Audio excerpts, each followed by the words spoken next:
Bueno, 11:30 de la mañana en la República Argentina vamos a charlar con Lisandro Teskiewicz. Seguramente algo me equivoqué, si no Lisandro me va a corregir. Si no, Lisandro te lo va a perdonar porque ya a esta altura sabe que los apellidos no son tu fuerte. Es auditor general de la ciudad de Buenos Aires y muy amablemente va a charlar con nosotros en la mañana de Radio Sónica. Hola Lisandro, buen día. Maximiliano Lecky y equipo te saludan. ¿Cómo te va? Hola Maximiliano, muy buen día y bastante acertado el apellido. Me alegro porque le cambio el apellido a todo el mundo. Bueno, Lisandro, vamos a charlar un poco de algunos temas importantes de la ciudad de Buenos Aires y como tu trabajo como auditor, que me imagino que no debe ser fácil y debes estar con muchos temas. Algunos de los informes que realizan desde la auditoría tienen que ver con el programa de asistencias a las víctimas de trata, que sé que estuviste analizando, investigando con tu equipo, y que han arrojado números bastante, te diría, dificultosos por el achicamiento que ha habido en los últimos años en la ciudad de Buenos Aires. Así es, la verdad que ese informe es un informe que nos preocupa sobremanera. Para que la audiencia conozca, la auditoría de la ciudad es un organismo que está previsto en la Constitución, que es un organismo plural, integramos 7 representantes de los distintos bloques parlamentarios, y nuestro trabajo es analizar cómo utiliza el Poder Ejecutivo los recursos de la ciudad, que son muchos. La ciudad de Buenos Aires, para que se den una idea, este año tiene más de 1 billón de pesos de presupuesto, ¿no? 1.000 millones de millones. ¿No? Somos una ciudad que tiene más presupuesto por habitante en dólares que la ciudad de Madrid. ¿No? Pero nosotros analizamos siempre cómo se usaron esos recursos en periodos vencidos, es decir, en años anteriores. No cómo está gastando la reta hoy, sino cómo gastó el año pasado. El año pasado y el anterior, exacto, está bien. Perfecto, vale la aclaración. Entonces, hicimos un informe sobre un tema que nos preocupaba mucho, que es la atención a las víctimas de trata de personas, que es uno de los delitos más atroces que hoy atraviesa la humanidad, ¿no? En pleno siglo XXI es la reducción de seres humanos, de personas, a la servidumbre, a la esclavitud, para su explotación, sea laboral o sea sexual. Un informe reciente del Ministerio Público Fiscal de la Nación dice que el 74% de las causas de los últimos 10 años son para explotación sexual. También dice que el 76% de las víctimas son mujeres, ¿no? Como casi todos los crímenes que afectan a las personas vulnerables, ¿no? Por la feminización de la pobreza y la desigualdad en el mundo. Pero nos encontramos siempre, cuando hablamos de personas víctimas de trata, frente a personas que han sido arrasadas en su humanidad, reducidas a la esclavitud y a la servidumbre, que necesitan todo el apoyo posible del Estado. Bueno, cuando fuimos a ver cómo atiende esa población el gobierno de la ciudad, nos encontramos que existe un programa creado por ley, ¿no?, para atender de manera integral a estas víctimas, que la legislatura en el año 2020 le asignó 7 millones de pesos a ese programa, y que utilizando la ley que le permitía modificar partidas por la emergencia sanitaria, Rodríguez Larreta retiró esos fondos que la legislatura había asignado para ese programa y solamente le dedicó 330.000 pesos. Wow. Así como lo escuchan, de 7 millones a 330.000. Esto es en el 2020. Esto es en el 2020. Y tuvo consecuencias inmediatas que ahora las vamos a ver. Pero esto que hizo en el 2020, después lo sostuvo. Y ya en el 2021, Larreta le propuso a la legislatura que le asigne 700.000 pesos, no 7 millones. Y en el 2022 le pidió a la legislatura que le asigne 400.000 pesos. Claro. ¿No? Entonces, sobre qué hizo en el 2021 y en el 2022, nosotros no hicimos un análisis, pero ya de movida podemos decir que bajó de 7 millones de pesos a 400.000, ¿no? Que a lo largo de 3 años se perdieron 6 millones de pesos que hubieran debido destinarse a estas víctimas. pero sí podemos decir qué hizo en el 2020. A ver. Y ahí nos preocupa más, porque el retiro de estos fondos tiene consecuencias directas. Lo primero que tiene es que el programa no cuenta con un cuerpo de profesionales. Yo insisto, son personas que vienen de pasar meses y a veces años reducidas a la esclavitud y a la servidumbre, explotadas sexualmente. Sí, me imagino psicólogos para la contención, psiquiatras, es decir, personal capacitado que pueda ayudar.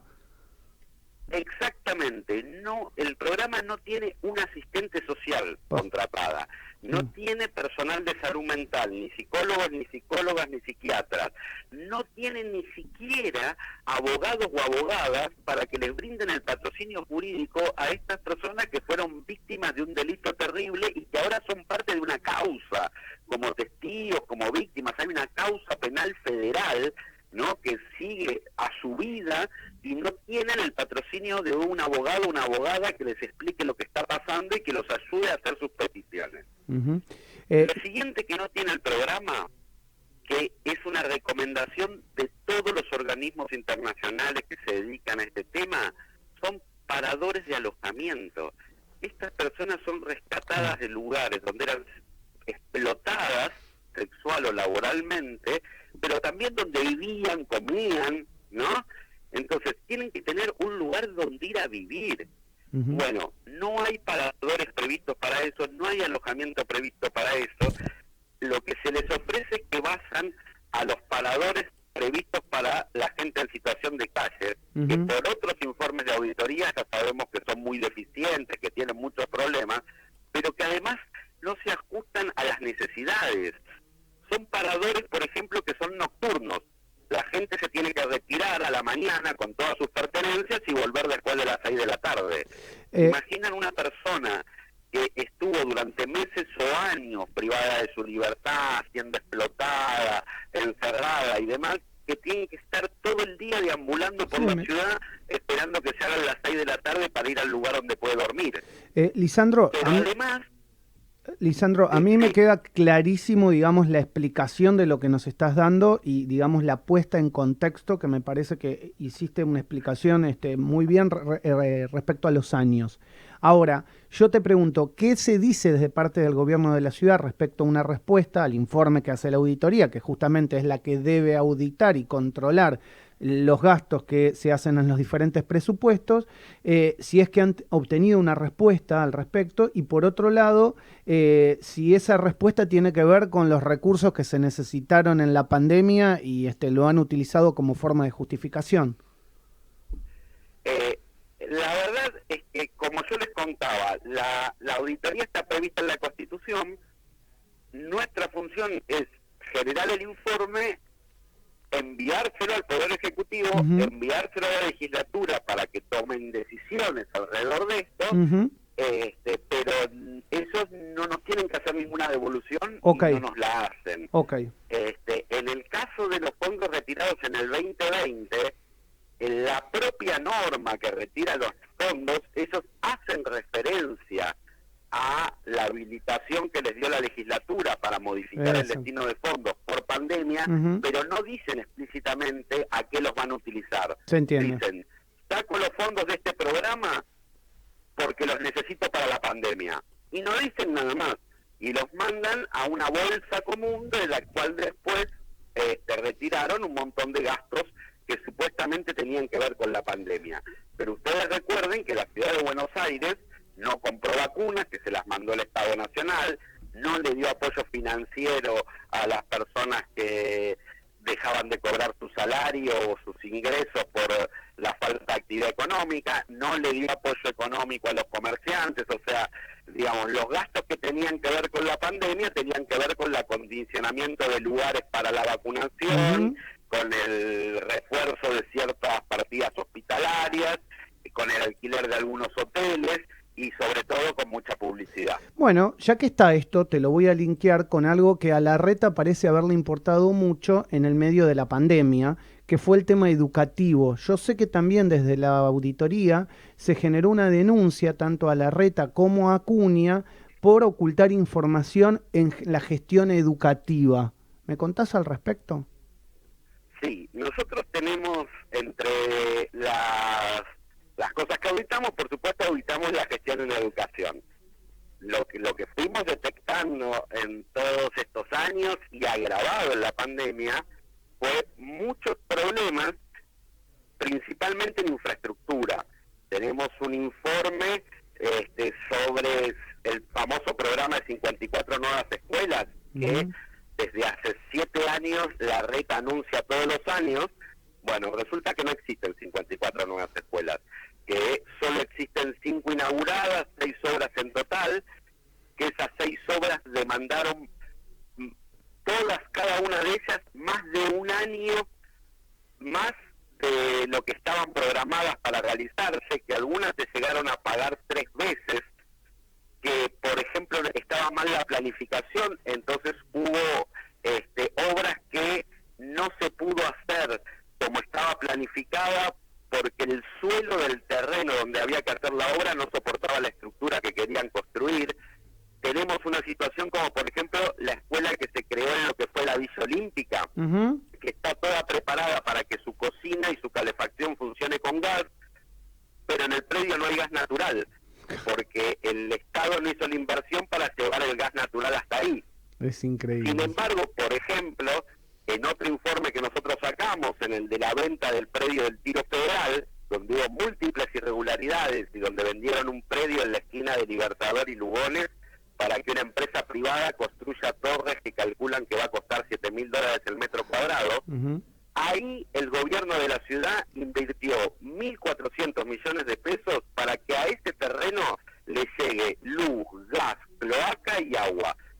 Sin embargo, a la escuela de la Villa Olímpica en el barrio de Soldati no le pusieron gas, construyeron la escuela y no la podían inaugurar porque no se pudo utilizar la cocina, no se pudo utilizar la calefacción por la falta de gas, y hubo que pagarle a la empresa más dinero para que la reconvierta en calefacción eléctrica, que le va a costar después al Estado más en el mantenimiento mensual, porque la calefacción por electricidad es mucho más cara que la calefacción por gas. Clarísimo. La verdad que clarísimo. Bueno, me parece que son temas muy interesantes para contar, para analizar, para charlar. No quiero que sea la última vez, por favor, Lisandro, que hablemos de estos informes de la auditoría. Así que si aceptás la invitación antes de fin de año, me gustaría tenerte en el piso acá de Radio Sónica para poder profundizar estos informes de la auditoría de la ciudad y darle un volumen mayor de visibilidad a los temas que ustedes van detectando y que me parecen interesantes que el ciudadano porteño los desmenuce, los escuche, los analice. ¿Te parece? A mí me encantaría, como les decía antes, nuestros informes no requieren respuesta del Ejecutivo, pero la auditoría tendría la posibilidad de solicitarle a la Procuración de la Ciudad que investigue estas irregularidades. Perfecto. Ahora, por una reforma legislativa que hicieron con la mayoría que tienen en la legislatura durante el gobierno de Mauricio Macri, resulta que para poder hacer esa denuncia nosotros necesitamos conseguir el voto de por lo menos 4 de los auditores, y hoy el oficialismo tiene 5 dentro de los 7 auditores. Por eso nunca nuestros informes logran llegar a que la Procuración General de la Ciudad investigue las irregularidades. Entonces, para nosotros es muy importante que la gente las conozca, así que desde ya acepto tu invitación y estoy siempre a disposición. Así será, Lisandro. Muchas gracias por estos minutos con el arranque con Radio Sónica. Gran abrazo. Muchas gracias a ustedes. Gracias. Charlamos con Lisandro Tescueguix, legislador de la Ciudad de Buenos Aires, auditor de la Ciudad de Buenos Aires en la mañana del arranque. Estaba pensando en darle lugar ¿Te aceptó la Juli, cita? a Juli, por eso digo... No importa. Ayer tuve cita, no me voy a poner celoso.